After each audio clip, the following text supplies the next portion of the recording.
চীনাদের ডিম সংরক্ষণের একটি জনপ্রিয় পদ্ধতি হলো তুষ দিয়ে ডিম সংরক্ষণ, যা বহু পুরাতন এবং কার্যকরী একটি প্রক্রিয়া।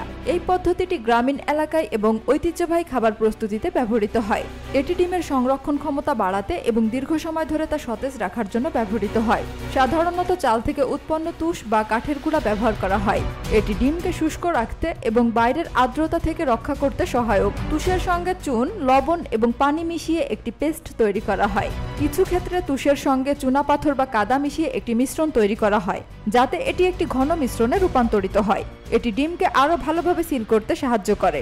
ডিমগুলিকে ভালোভাবে পরিষ্কার করতে হয় এবং শুকিয়ে নিতে হয়। নোংরা বা ভেজা ডিম ব্যবহার করা হলে তা দ্রুত নষ্ট হতে পারে।